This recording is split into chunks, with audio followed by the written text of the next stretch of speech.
So students, class 12th, topic is numericals on capacitors. Question number 1. 4 capacitors are connected as shown. Calculate the equivalent capacitance between the points P and Q. ये दो points P and Q है, ये figure दिया गया है. ये 4 capacitors हैं, इस तरीके से अरेंज हैं.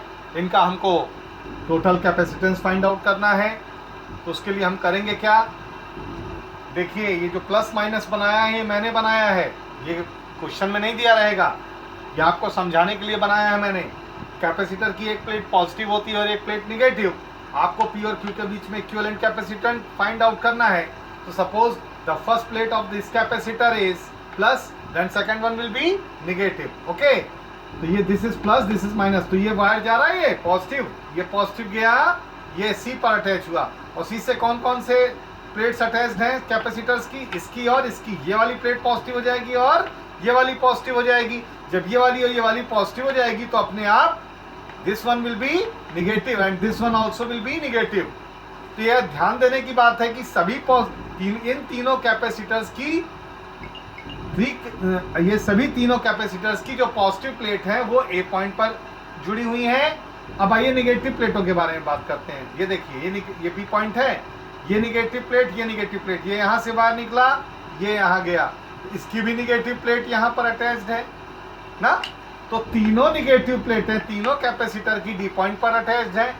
हमने पढ़ाया था आपको कि जब सभी कैपेसिटर्स की पॉजिटिव प्लेटें एक पॉइंट पर कनेक्टेड हो और निगेटिव प्लेटें एक पॉइंट पर कनेक्टेड हो तो वो पैरेलल कॉम्बिनेशन माना जाता है. यानी इसका मतलब ये हुआ कि 2 माइक्रोफैरेड, 3 माइक्रोफैरेड और 5 microfarad are connected in parallel combination. तो आपको एग्जामिनेशन में रिकंस्ट्रक्ट करना होगा फिगर को. इन दोनों की तीनों कैपेसिटर्स को ये बनाया पैरेलल में, ये पॉजिटिव पॉजिटिव पॉजिटिव यहाँ A पर कनेक्ट कर दिया और ये D पर निगेटिव निगेटिव निगेटिव कनेक्ट किया. और ये वाला कैपेसिटर तो इस डिपार्टमेंट से अलग है, तो ये आ गया. अभी ध्यान दीजिए, 2, 3 और 5 पैरेलल कॉम्बिनेशन है. मैंने एज्यूम कर लिया कि इनका जो इफेक्टिव कैपेसिटेंस है टोटल तब किया जाता है जब फाइनल निकाला जाता है. टोटल लैंग्वेज का इस्तेमाल आप नहीं करेंगे, आप करेंगे इक्विवेलेंट कैपेसिटेंस या effective capacitance during the process of the calculation. When you will finalise then you will use the language total. तो ये प्रोसेस में चल रहा है. इनका इफेक्टिव कैपेसिटेंस मैंने C डैश मान लिया. तो C डैश इक्वल टू क्या होता है, C1 plus C2 plus C3. अगर ये C1 है, ये C1 है, ये C2 है और ये C3 है, तो ऐड कर दीजिए पैरेलल में. 2, 3, 5 रजिस्टर में अब 1 अपॉन करके लगता है. कैपेसिटेंस में उल्टा होता है, डायरेक्ट एड अप हो जाते हैं, सबका एडिशन हो जाता है. तो 5, 3, 8, 2, 10 माइक्रोफैरेड. आइए फिर रिकंस्ट्रक्ट करते हैं डायग्राम को P और Q के बीच में. ये डिपार्टमेंट तो पूरा हो गया C डैश, तो ये आ गया C डैश 10 माइक्रोफैरेड और ये वाला 10 माइक्रोफैरेड ये आया. अभी ध्यान से देखिए, ये दोनों कैपेसिटेंसेस C डैश और ये 10 microfarad are connected in series between the points P and Q.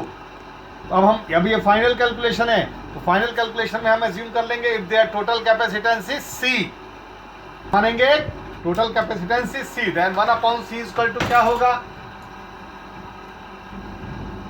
Then 1 upon C. ये पैरेलल था तो 1 upon C, this was the parallel combination. Parallel में तो ये आ गया और सीरीज में मैं now C dash and 10 microfarad are connected in series combination if their total capacitance is C. मैं फिर से करता हूं, ये मैं सीरीज में लगाया गया पैरेलल. तो क्या होगा बच्चों, 1 upon C equal to 1 upon 10 plus 1 upon 10.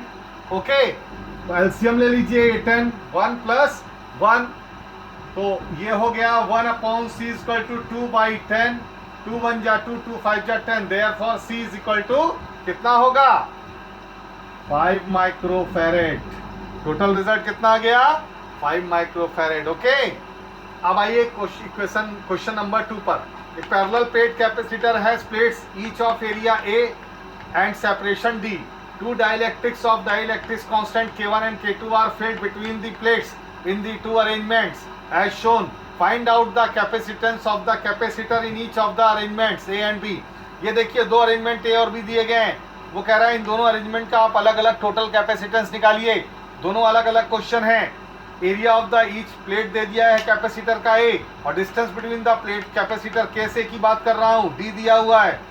इसमें दो डाइलेक्ट्रिक स्लैब्स डाले गए हैं अलग अलग मटेरियल के, जिनका की डाइलेक्ट्रिक कांस्टेंट K1 है इसका, और इसका K2 है। अब सवाल ये उठता है कि ये पैरेलल में ऐड है या इसमें सीरीज में, तो ये मैं आपको समझा दूं। ऐसे क्वेश्चन बेटा जब भी आए तो एक को मान लीजिएगा प्लस तार और एक को मान लीजिएगा माइनस। ये प्लस है और ये माइनस। देखिए अगर ये दोनों कैपेसिटर अलग अलग हैं, अगर इनका मैं इफेक्टिव कैपेसिटेंस C1 और C2 मानूं तो ये दोनों प्लेटें एक साथ प्लस पे ऐड हैं, जुड़ी हुई हैं, कनेक्टेड हैं, और ये दोनों निगेटिव प्लेटें हो जाएंगी और ये यहाँ कनेक्टेड हैं। इसका मतलब ये हुआ कि ये कॉम्बिनेशन कैपेसिटर्स जो C1 और C2 है ये किस में कनेक्ट माना जाएगा, पैरेलल कॉम्बिनेशन में माना जाएगा। ओके, तो इनका अगर टोटल कैपेसिटेंस C है तो C इक्वल टू क्या होगा, C1 प्लस C2। C1 की वैल्यू आइए लिखते हैं, इसका डाइलेक्ट्रिक कांस्टेंट K1 है तो K1 एप्सिलॉन नॉट। एरिया चूंकि पूरी प्लेट का ए था तो आधा एरिया क्या होगा, ये आधा एरिया हो जाएगा A/2, ये यहाँ से यहाँ तक, ऐसे ही इसका A/2 हो जाएगा। तो epsilon not A/2 upon D, distance दोनों प्लेटों के बीच की कैपेसिटर का डिस्टेंस क्या है, D प्लस C2 पे आइए इसकी बात करता हूँ।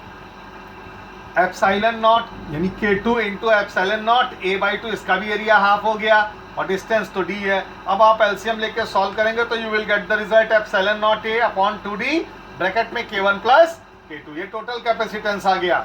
आइए इसको भी मैं आपको समझा दूं। इस वाले क्वेश्चन बी को देखिए, area of the each plate A है, डिस्टेंस बिटवीन द कैपेसिटर्स की प्लेट ए डी है। लेकिन अब यहाँ अगर ये प्लस तार है या माइनस तार है तो यहाँ तो एक ही, ये डाइलेक्ट्रिक स्लैब है, इसका डाइलेक्ट्रिक कांस्टेंट K1 है, दूसरे वाले का डाइलेक्ट्रिक कांस्टेंट K2 है। अगर ये प्लस प्लेट हुई तो ये माइनस हुई, बेटा ध्यान देना, ये माइनस हुई और ये माइनस प्लेट है तो ये इसकी क्या हुई, प्लस प्लेट है दूसरे वाले की, तो प्लस माइनस, यानी ये किस कॉम्बिनेशन में जुड़े हुए माने गए, सीरीज कॉम्बिनेशन में। ठीक है, इसका कैपेसिटेंस हम C1 मान लेंगे, इसका कैपेसिटेंस C2। तो कभी कंफ्यूज मत होइएगा, एग्जामिनेशन में जरूर आता है ये क्वेश्चन। अब आइए तो फिगर बी के लिए, अगर टोटल कैपेसिटेंस C है, सीरीज कॉम्बिनेशन में क्या होता है, 1/C equal to 1/C1 plus 1/C2। तो 1/C1 की वैल्यू क्या हो गई, K1 epsilon not A upon D/2, क्योंकि डिस्टेंस आधा आधा है ना, टोटल तो D है कैपेसिटर, तो आधा कितना होगा, D/2। ऐसे ही दूसरे वाले डाइलेक्ट्रिक मटेरियल के लिए हो गया 1/C, इसको रेसिप्रोकल किया तो ये रिजल्ट मिला, D/2 epsilon not A common निकाल लिया तो 1/K1 प्लस 1/K2 एलसीएम लेके सॉल्व किया तो ये आया। देयरफॉर C की वैल्यू क्या आ जाएगी, पलट दीजिए, रेसिप्रोकल कर दीजिए, ये ऊपर चला जाएगा और ये नीचे चला जाएगा, ये रिजल्ट आ गया। Thank you.